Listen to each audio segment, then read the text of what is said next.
വിലമതിക്കാത്തവയാ. പക്ഷേ അതിനെയൊക്കെ ഓവർടേക്ക് ചെയ്യുന്ന, അതിനെയൊക്കെ മറികടക്കുന്ന ഒരു ഡയമണ്ട് ഉണ്ട്, ഒരു മുത്തുണ്ട്, ഒരു പവിഴമുണ്ട്, ഒരു തങ്കമുണ്ട്. അതേതാണെന്നറിയോ? അൽമറഅതു സ്വാലിഹ. നാണം മറക്കുന്ന പെണ്ണേ, ഔറത്ത് മറക്കുന്ന പെണ്ണേ, ശരീരം മറക്കുന്ന പെണ്ണേ, നീയാണ് മോളെ ലോകത്തിലെ ഏറ്റവും നല്ല സുന്ദരി. നിന്നെ വെല്ലാൻ വേറെ ലോകത്തിൽ വേറെ സുന്ദരിയില്ല. ലോകത്ത് ആരംഭ റസൂലിന്റെ മകള് ഫാത്തിമ ലോകത്ത് ഗ്ലാമറിന്റെ താരമായിട്ടുണ്ടെങ്കിൽ സുസ്മിതാസലിന്റെ മുഖം പോലെയല്ല, കാവ്യാമാധവന്റെ മുഖം പോലെയല്ല, അല്ലെങ്കിൽ ഏതെങ്കിലും ബോളിവുഡ് താരത്തിന്റെ മുഖം പോലെ ആഴ്ചയിൽ ബ്യൂട്ടി പാർലറിൽ പോയിട്ട് കയറിയുണ്ടാക്കിയ ഗ്ലാമറല്ല. ഫാത്തിമാന്റെ ഗ്ലാമർ എന്താണെന്നറിയോ? അല്ലാഹു നേരിട്ട് കൊടുത്ത ഗ്ലാമറാ. ആരംഭ റസൂല് പറഞ്ഞു, ഫാത്തിമത്തു ഖിത്അത്തും മിന്നീ, ഫാത്തിമ എന്റെ കരളിന്റെ കസ്തമാ. ആരംഭ റസൂലാണല്ലോ ലോകത്തെ ഏറ്റവും വലിയ ഗ്ലാമറുള്ള മനുഷ്യൻ. നിങ്ങൾ ഗ്ലാമറിനെ സ്നേഹിക്കുന്നുണ്ടോ? ആരംഭ റസൂലിനെ സ്നേഹിച്ചോ? ഗ്ലാമറിനെയാണോ നിങ്ങൾ ഇഷ്ടപ്പെടുന്നെങ്കിൽ ആരംഭ റസൂലിന്റെ ഗ്ലാമർ പോലെ ലോകത്തൊരു സിനിമാ നടന്മാരെ ഗ്ലാമർ വന്നിട്ടില്ല. അതിന് വെല്ലുന്ന ഒരു സിനിമാ നടന്മാര് ലോകത്തിന് കടന്നു വരില്ല. ആ ഗ്ലാമറിന്റെ ഗോപുരമായ ആരംഭ റസൂലിനെ സ്നേഹിച്ച പെണ്ണേ, ആ റസൂലിനെ പ്രേമിച്ച പെണ്ണേ, ആ റസൂലിന്റെ മനസ്സിനോട് നിങ്ങൾ ആ റസൂലിനെ സ്നേഹിച്ചോ? എത്ര വേണമെങ്കിലും സ്നേഹിച്ച പെണ്ണേ, പ്രേമിച്ച പെണ്ണേ, അറിയാതെ നിന്റെ മനസ്സിൽ കൊണ്ടു നടന്ന പെണ്ണേ. ദുനിയാവിന് ഭർത്താവിനെ വെച്ച് സ്നേഹിക്കാൻ, ഭർത്താവിനോട് അറിയാതെ സ്നേഹിക്കാൻ പറ്റിയ ഒരു സ്നേഹനേതാവ് നബി മുഹമ്മദ് മുസ്തഫ. നല്ലോണം സ്നേഹിച്ചോ? ആ റസൂലിന്റെ പൊന്നുമകളാ ഫാത്തിമ. അതുകൊണ്ടല്ലേ അലിയാര് തങ്ങള് പറഞ്ഞത്, ആരംഭ റസൂല് മരിച്ചപ്പോ എനക്ക് മാത്രം വലിയ സങ്കടമുണ്ടായിട്ടില്ല. അബൂബക്കറും ബിലാലും ഉമറും ഒക്കെ കരയുമ്പോ ഞാൻ മാത്രം ഇങ്ങനെ കരഞ്ഞിട്ടില്ല. കാരണം എന്താണെന്നറിയോ? എന്റെ ഫാത്തിമാന്റെ മുഖം കണ്ടാൽ ആരംഭ റസൂലിന്റെ മുഖമാ. ഫാത്തിമാന്റെ നാണം കൊടങ്ങിയുള്ള നടത്തം കണ്ടാൽ എത്ര എത്ര ചന്തമാ. ഫാത്തിമാന്റെ ചിരി കണ്ട, ഫാത്തിമാന്റെ നോട്ടം കണ്ട എത്ര എത്ര സന്തോഷമാണെന്ന് അലിയാര് തങ്ങള് പറഞ്ഞിട്ടുണ്ടെങ്കിൽ ആ റസൂലിന്റെ പൊന്നാര മകളാണ് ലോകത്തിലെ ഏറ്റവും ഗ്ലാമറുള്ള പെണ്ണ്. ആ ഫാത്തിമ പോലും അയവൃത്ത് മറച്ചു നടന്നിട്ടുണ്ടെങ്കിൽ എന്റെ പെങ്ങളെ, ഇന്ന് മുതൽ ഞാൻ ഔറത്ത് പൂർണ്ണമായും മറച്ചിട്ട് ഒരു നല്ല ജീവിതം നയിക്കും ഉസ്താദ്. എനിക്ക് വേണ്ടത് ദീന. എന്റെ ഭർത്താവ് ദീനുള്ളവനാവണം, എന്റെ ഭർത്താവ് അല്ലാഹുവിനെ കുറിച്ച് അറിയുന്നവനാവണം, എന്റെ ഭർത്താവ് ദീനുമായിട്ട് ബന്ധമുള്ളവനാവണം. ഞാനൊരു നല്ലവളായിട്ട് ജീവിക്കണം. എന്റെ മുഖമൊക്കെ മറച്ചിട്ട്, നാണൊക്കെ മറച്ചിട്ട് നല്ല രീതിയിൽ ജീവിക്കണം. അതിലൂടെ ഞാൻ നല്ലവളാവണമെന്ന് ചിന്തിക്കണ്ട പെങ്ങളെ. അല്ലാഹു നമുക്ക് തൗഫീഖ് നൽകുമാറാവട്ടെ. അല്ലാഹു നമുക്ക് തൗഫീഖ് നൽകുമാറാവട്ടെ. അങ്ങനെ ജീവിക്കണം പ്രിയപ്പെട്ട ഉമ്മമാര്, അങ്ങനെ ജീവിക്കണം. നല്ല ദീനിയായിട്ടുള്ള ചുറ്റുപാടിൽ തന്നെ നമ്മൾ ജീവിക്കണം. നമുക്കൊരു മാറ്റം വേണ്ടേ? അല്ലേ? അങ്ങനത്തെവരെ കാണാൻ എന്തൊരു ഭംഗിയാണ്. നമ്മൾ എന്താ വിചാരിക്കുക? നമ്മൾ കുറെ ആടിയിടെല്ലാം കുറെ കാണിച്ച് കാണുന്ന ഇതെല്ലാം വലിയ ഗ്ലാമർ എന്നാ വിചാരിക്കും. എന്ത് ഗ്ലാമർ? അല്ലാഹു സുബ്ഹാനഹു വ തആല നമുക്കൊക്കെ ബോധം തരട്ടെ. അല്ലാഹു നമുക്കൊക്കെ ബോധം തരട്ടെ.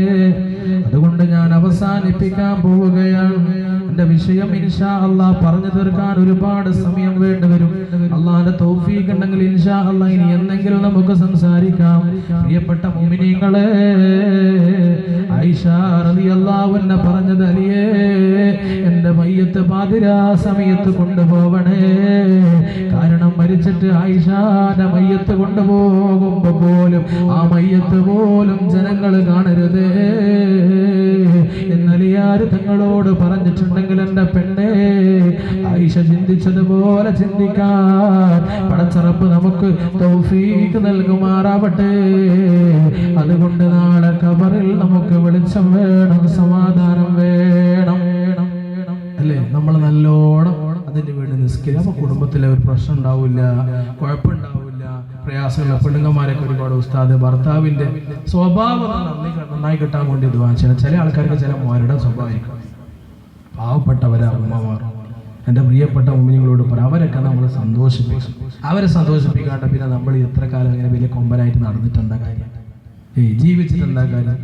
അവരെ ഖുഷിയും അവരെ സന്തോഷവും നമ്മളെ സന്തോഷം, അത് ഇബാദത്തല്ലേ പ്രിയപ്പെട്ടവരെ? അള്ളാഹു നമുക്ക് തൗഫീഖ് നൽകുമാറാവട്ടെ. നമ്മൾ മൊബൈലിൽ ട്യൂണെല്ലാം വെച്ച് നടക്കും. ഭാര്യനോടുള്ള അവളില്ലെങ്കിൽ ഞാനില്ല, ഞാനില്ലെങ്കിൽ അവളില്ല എന്നുള്ള മൊബൈലിൽ ട്യൂണെല്ലാം കണ്ടാൽ ഭയങ്കര സ്നേഹം. അവൻ ഗൾഫിലേക്ക് പോയി കഴിഞ്ഞെങ്കിലും വിളിക്കലും പിന്നെ അങ്ങനെയുണ്ട് ചില മനുഷ്യന്മാര്, ഭാര്യനെയും ഭർത്താവും കുടുംബം ഒന്നും സ്നേഹിക്കാതെ ജീവിക്കുന്നവർ. അതൊക്കെ ഒരു വലിയ വിഷയമാണ്. അള്ളാഹു നമുക്ക് സ്നേഹിക്കട്ടെ അല്ലെ? ഇടക്കിടക്ക് ഓളെ സന്തോഷിപ്പിക്കാൻ ഒരു പാട്ടെല്ലാം പാടിക്കൊടുക്കണം. നിങ്ങൾ പാട്ടെല്ലാം പാടിക്കൊടുക്കലുണ്ടാ? പാടിക്കൊടുക്കലുണ്ട്. നല്ല പാട്ടല്ല, കേൾക്കണ്ടല്ലേ? പെണ്ണുങ്ങന്മാർ ചിന്തിക്കുന്നത് കേട്ടാ മതി പാട്ട് അല്ലേ? അതെല്ലാം വേണോ? ഇടക്കിടക്കല്ലേ ഫോണെല്ലാം വിളിച്ചാലും ഒരു സന്തോഷമെല്ലാം അല്ലേ? ഇടനെഞ്ചിൽ നിന്നും പകരുന്നു ഞാനീ ഗാനം നിനക്കായി, ഇനിയുള്ള കാലം ഓർത്തിരിക്കാൻ എഴുതുന്നു പ്രിയമായി. ഇരുള്ള ജീവിത വഴിയിൽ നീ എനിക്കെന്നും വിളക്കായി, ഇനിയുള്ള കാലം ഓർത്തിരിക്കാൻ എഴുതുന്നു പ്രിയമായി.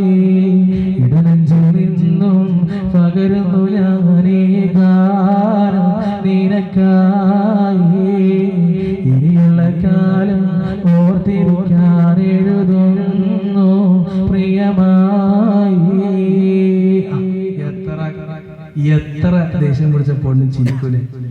നമ്മളെല്ലാം ഭാര്യമാർ ചിലപ്പോൾ ദേഷ്യം പിടിച്ചാൽ ഞാൻ ചിലപ്പോൾ ഇങ്ങനെ പാട്ട് പാടി കൊടുക്കും. ഉത്താതെ പാട്ടാ അവളെ വയന്ന് കേട്ടുകഴിഞ്ഞാൽ അങ്ങനെയല്ല. അള്ളാഹു സ്വാലിഹായ പെണ്ണുങ്ങന്മാർ നമ്മളാക്കട്ടെ. അങ്ങോട്ട് സ്നേഹിക്കുക, ഇങ്ങോട്ട് സ്നേഹിക്കുക അല്ലേ? അങ്ങനെയുള്ള നല്ലൊരു ജീവിതം തരട്ടെ. അതിന്റെ തഹജ്ജുദ് നിസ്കരിച്ച് ദുആയിരിക്കുക കുടുംബം നന്നാവാൻ വേണ്ടിയിട്ട്. അങ്ങനെയുള്ള സന്തോഷം ഉണ്ടാകുക തഹജ്ജുദ് നിസ്കരിക്കുന്ന കുടുംബത്തിലാണ്. അല്ലാഹു അങ്ങനെയുള്ള സ്വാലിഹായ കുടുംബമാകട്ടെ. അതുകൊണ്ട് ഖബർ രണ്ടാമത് വിളിച്ചു പറഞ്ഞത് അന ബൈത്തുൽ മാ, ഞാൻ ഇരുളിന്റെ വീടാ.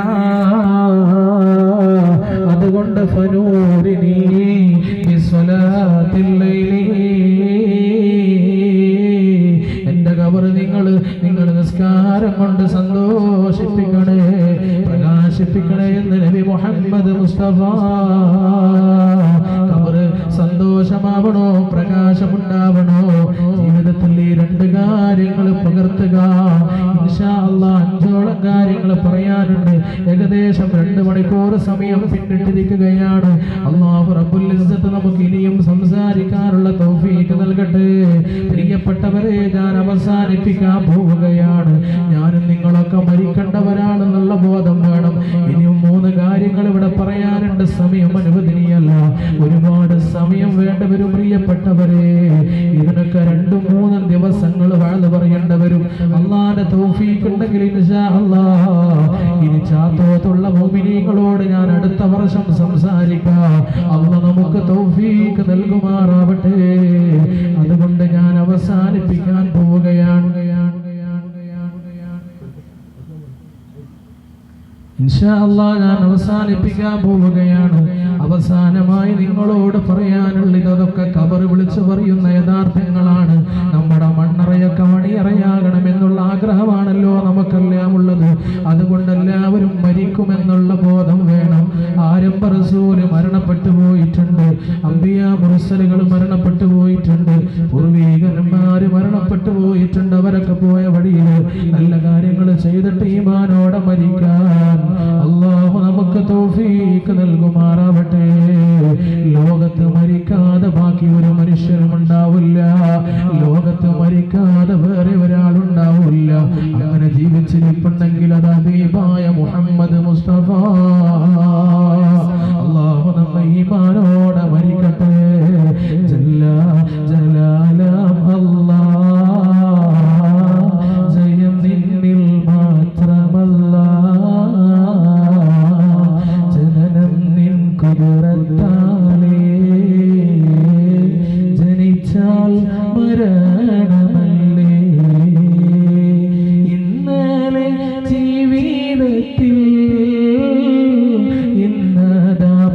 പള്ളിക്കാട്ടിൽ നാളെ മഹേശ്വരയിൽ നാഥന്റെ ജീലറയിൽ ഇല്ല ഒരാൾക്കുമില്ല അധികം ജീവിതമില്ല മരിക്കാതെ ബാക്കിയെങ്കിൽ ജീവിച്ചിരിക്കാമെങ്കിൽ മുത്ത് റസൂലേ വീടേ ഉത്തമരും നബിയല്ലേ ജല്ല ജലാല ജയം നിന്നിൽ മാത്രമല്ല ജനനം നിൻ കുതിരത്താലേ ജനിച്ചാൽ മരണമല്ലേ. അൽഹംദുലില്ലാഹി റബ്ബിൽ ആലമീൻ. പ്രിയമുള്ള മുഅ്മിനീങ്ങളെ, ഈ വിഷയം ഇവിടെ പൂർണ്ണമാക്കാൻ കഴിയാത്തത് കൊണ്ട് നിങ്ങളോട് ഞാൻ ആത്മാർത്ഥമായിട്ട് ക്ഷമ ചോദിക്കുക. ഇൻഷാ അല്ലാഹ് നാളെ നമ്മുടെ ഈ വേദി പങ്കിടുന്നത് നാളെ ഈ പരിപാടിയുടെ സമാപനമാണ്. ഈ പരിപാടിയുടെ ആത്മീയമായി മജ്ലിസിന്റെ നേതൃത്വം വഹിക്കുന്നത് സയ്യിദ് അൽ മഷ്ഹൂർ ആറ്റക്കോയ തങ്ങൾ അൽ അസ്ഹരി ആയിപ്പുഴയാണ്. ഇൻഷാ അല്ലാഹ് എല്ലാ ആളുകളും നിങ്ങൾക്ക് നൽകിയ കവറുകൾ എല്ലാവർക്കും അറിയാം. അതിലൊരു നല്ല തുക നിക്ഷേപിച്ച് ഇൻഷാ അല്ലാഹ് നിങ്ങൾ കൊണ്ടുവന്ന് നമ്മുടെ സദസ്സ് വിശാലമാക്കണമെന്ന് വളരെ വിനയപുരസരം നിങ്ങൾ എല്ലാവരോടും ഓർത്തുകയാണ്. എല്ലാ ആളുകളും ദുആ ചെയ്തിട്ട് മാത്രമേ പോകാൻ പാടുള്ളൂ. ഇവിടെ സംഭാവന ചെയ്ത ആളുകളുടെ ഒക്കെ ലിസ്റ്റ് ഇൻഷാ അല്ലാഹ് ഇവിടെ ഒന്ന് വായിക്കും. എല്ലാവർക്കും വേണ്ടിയിട്ട് ഇൻഷാ അല്ലാഹ് നമുക്ക് ദുആ ചെയ്യണം. പ്രിയപ്പെട്ട മുഅ്മിനീങ്ങളെ, നാളെയും മറ്റന്നാളും ഒക്കെ ആയിട്ട് ഒരുപാട് പരിപാടികൾ ഉള്ളത് കൊണ്ടാണ് ഞാൻ പെട്ടെന്ന് അവസാനിപ്പിക്കുന്നത്. അല്ലാഹു റബ്ബുൽ ഇസ്സത്ത് നിങ്ങളെല്ലാവരും പ്രിയപ്പെട്ട മുഅ്മിനീങ്ങളൊക്കെ നിങ്ങളെ ഉമ്മമാര് നിങ്ങൾ 5 വഖ്ത് നിസ്കാരങ്ങളിൽ എന്നെ മറന്നു പോവാതെ പഠിച്ചവരെ